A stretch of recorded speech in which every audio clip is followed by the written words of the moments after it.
তৃণমূলের সাধারণ সম্পাদক তথা ডায়মন্ড হারবারের সাংসদ অভিষেক ব্যানার্জিকে নজিরবিহীনভাবে নিশানা করলেন রাজ্যের এক সাংসদ। তিনি বলছেন যে অভিষেক ব্যানার্জি যদি বাঁকুড়ায় আসেন তাহলে সঙ্গে বৌদিকেও নিয়ে র্যাম্পে হাঁটবেন, তাহলে আমরা বুঝতে পারবো এয়ারপোর্ট থেকে সোনা চুরি হয়েছিল। এদিকে দলীয় সেনাপতিকে এই হুঁশিয়ারি দেওয়ায় এবার কিন্তু তৃণমূলও ছেড়ে কথা বলেনি। তৃণমূলের তরফে পাল্টা হুঁশিয়ারি দেওয়া হয়েছে রাজ্যের ওই সাংসদকে। তৃণমূল পাল্টা হুঁশিয়ারি দিয়ে সংযত হতে বলছে। যে বিজেপি সাংসদ এই মন্তব্য করেছেন তিনি হলেন সৌমিত্র খাঁ। 12ই জানুয়ারি যুব দিবস উপলক্ষে বাঁকুড়ার বিষ্ণুপুর শহরে একটি পদযাত্রার আয়োজন করা হয়েছিল। সেই পদযাত্রায় বিষ্ণুপুর সাংগঠনিক জেলার বিভিন্ন বিজেপি নেতৃত্ব থেকে শুরু করে বিধায়কগণের পাশাপাশি পা মেলান বিষ্ণুপুরের বিজেপি সাংসদ সৌমিত্র খাঁ। পরে এই পদযাত্রা শেষে বিষ্ণুপুর শহরের চক বাজারে একটি পথসভার আয়োজন করা হয়। সেই পথসভায় কর্মীদের উদ্দেশ্যে বক্তব্য রাখতে গিয়ে অভিষেক ব্যানার্জি প্রসঙ্গে বিস্ফোরক মন্তব্য করেছেন বিষ্ণুপুরের বিজেপি সাংসদ সৌমিত্র খাঁ। মাইক হাতে তিনি বলেন, কয়েকদিন আগে অভিষেক ব্যানার্জি বাঁকুড়ার শালতোরায় র্যাম্পে হেঁটে গেলেন।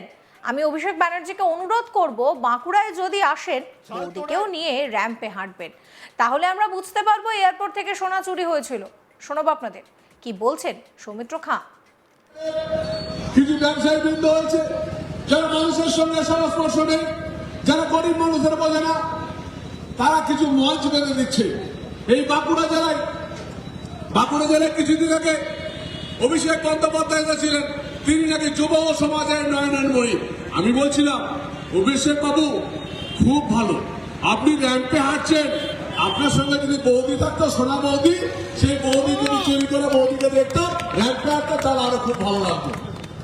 আমি বলবো, আহ্বান করবো, বাঁকুড়া জেলায় যখন আসবেন, আমি জানি না, বাঁকুড়া জেলায় যখন আসবেন, যখন বৌদিকে যদি সঙ্গে নিয়ে আসে র্যাম্পে হাঁটে, তাহলে সেটা খুব ভালো লাগবে যে তাকে আমরা চিনবো এখানে, যে এয়ারপোর্টে নাকি সোনা চুরি হয়েছিল। র্যাম্পে হাঁটছে ওই শালতোড়ার মানুষরা, কেসারগুলো বন্ধ হওয়ার জন্য খেতে পায়নি, আদিবাসী ভাই বোনেরা, আমাদের গ্রামের গরিব মানুষরা। এখানে বালি চলছে, দেখেছেন, এখানে বালির প্রত্যেকটা টাকা কালীঘাট পৌঁছে যাচ্ছে। এখানে গরিব মানুষরা 100 দিনের কাজের জন্য বালি পাচ্ছে না, প্রধানমন্ত্রী আবাস যোজনার জন্য বালি পাচ্ছে না। এই জবাবগুলো কে দেবে ভাই? আমি চ্যালেঞ্জ করে বলছি, এইবার কলকাতা জেগেছে, উত্তরবঙ্গ জেগেছে, লাল বাংলা জেগেছে, জঙ্গলমহল জেগেছে, আমরাও জেগে আছি। বাঁকুড়া জেলায় আমরা তৃণমূল কংগ্রেসকে একটা গোল মারা দেবো, শূন্য, বড় বড় শূন্য দেবো, বড় বড় শূন্য দেবো। সাংসদ সৌমিত্র খায়ের এই মন্তব্যকে তীব্র কটাক্ষ করেছে তৃণমূল কংগ্রেস। বিষ্ণুপুর সাংগঠনিক জেলা তৃণমূল কংগ্রেসের সভাপতি সুব্রত দত্ত বলছেন যে রাজনৈতিকভাবে পেরে উঠতে না পেরে সৌমিত্রবাবু তাই ব্যক্তিগত আক্রমণ করছেন। ওনার অনেক কিছু ব্যাপার রয়েছে, ওনাকে তৃণমূল বলছে সংযত হন। কি বলছেন সুব্রত দত্ত, শোনাবো। সৌমিত্র খাঁ যে কথা অভিষেক বন্দ্যোপাধ্যায় এবং ওনার স্ত্রী সম্পর্কে বলেছেন, কারণ উনি একজন কুরুচিকর মানুষ। প্রথম কথা হচ্ছে, উনি 5 বছরে সাংসদ হয়েছেন, এলাকার উন্নয়নের সাথে থাকেন না, মানুষের সাথে যোগাযোগ নেই, একবার করে দিল্লি থেকে আসেন পরিযায়ী শ্রমিকের মতো, আর খবরের শিরোনামে আসার জন্য মুখে যা আসে তাই বলে যায়। আমি সৌমিত্রবাবুকে বলবো, সৌমিত্রবাবু দয়া করে অভিষেক বন্দ্যোপাধ্যায়ের ধারে কাছে যাওয়ার চেষ্টা করবেন না। অভিষেক বন্দ্যোপাধ্যায় যতই করো হামলা, আবার জিতবে বাংলা, এই কর্মসূচি নিয়ে বাংলা ঘুরছেন। একবার জনসমুদ্রগুলোর দিকে একবার তাকান, তারপর অভিষেক বন্দ্যোপাধ্যায় এবং তার পরিবার সম্পর্কে কিছু বলবেন। পারিবারিকভাবে পরিবারকে আক্রমণ করাটা, এটা কিন্তু রাজনীতিতে সমুচিত নয়। ওনার পরিবারেও অনেক কিছু আছে, সেই ইতিবৃত্তান্তের জায়গায় আমরা তৃণমূল কংগ্রেস আমরা যাই না। রাজনীতিতে পেরে নামতে পেরে এই ধরনের পারিবারিক কুৎসা, এটা রাজনীতিতে অমানান। আমি সৌমিত্রবাবুকে বলবো, একটু সংযত হন, ভাষা সংযত করুন। আপনারও পরিবার আছে, আপনার পরিবারের ইতিবৃত্তান্ত তুলে ধরলে আপনি জানাতে পারবেন। বাঁকুড়ায় শালতোরায় পাথর শিল্প বন্ধ হয়ে রয়েছে। শনিবার 10ই জানুয়ারি সেখানে সভা করতে এসে বন্ধ পাথর ভাঙা শিল্পকেই হাতিয়ার করেছিলেন অভিষেক ব্যানার্জি। অভিষেক বলেছিলেন যে আইন মেনে খাদান চালু করতে গেলে ঘুরপথে ঝাড়খণ্ডের ডিজি মাইন্সকে লক্ষ লক্ষ টাকা ঘুষ দিতে হয়। এই সভায় অভিষেক বলেন যে শালতোরায় 4টি এবং মেজিয়ায় 1টি খাদান চালু রয়েছে। একটা খাদান করতে গেলে কমপক্ষে 1 হেক্টর জমির প্রয়োজন, তারপরে রয়েছে নানান সরকারি অনুমোদন, শুধু রাজ্য সরকার নয় কেন্দ্রীয় সরকারেরও অনুমোদন লাগে। ঝাড়খণ্ডের রাঁচিতে ডিরেক্টর অফ মাইন সেফটির ছাড়পত্র পেতে গেলে মাসের পর মাস লেগে যায়। এমনকি কোনো কোনো খাদান মালিককে তো আইনি প্রক্রিয়া মেনে খাদান চালু করতে গেলে এককালীন 30 থেকে 32 লাখ টাকা ফি দিতে হয়। 2 থেকে 2.5 বছর সেই প্রক্রিয়া শেষ করতে লাগে, আর তারপর অনৈতিকভাবে ঘুরপথে ওই ডিজি মাইন্স ঝাড়খণ্ডে রাঁচিতে যার অফিস তাকে লক্ষ লক্ষ টাকা ঘুষ দিতে হয়। 2026-এর 31শে মার্চের আগে সব কাজ চালু হয়ে গেলে বাড়তি 25,000 লোকের কর্মসংস্থান হবে।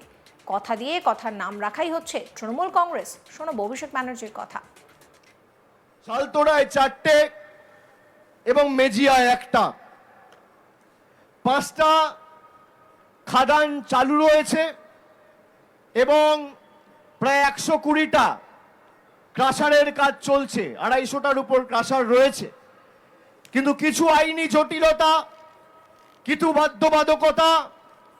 একটা খাদান করতে গেলে মিনিমাম 1 হেক্টর জমির প্রয়োজন হয়। তারপর একাধিক সরকারি পারমিশন, শুধু রাজ্য সরকার নয়, এই ঝাড়খণ্ডের রাঁচিতে director general of mine safety, তাদের এনওসি বা তাদের ছাড়পত্র পেতে গেলে মাসের পর মাস লেগে যায়।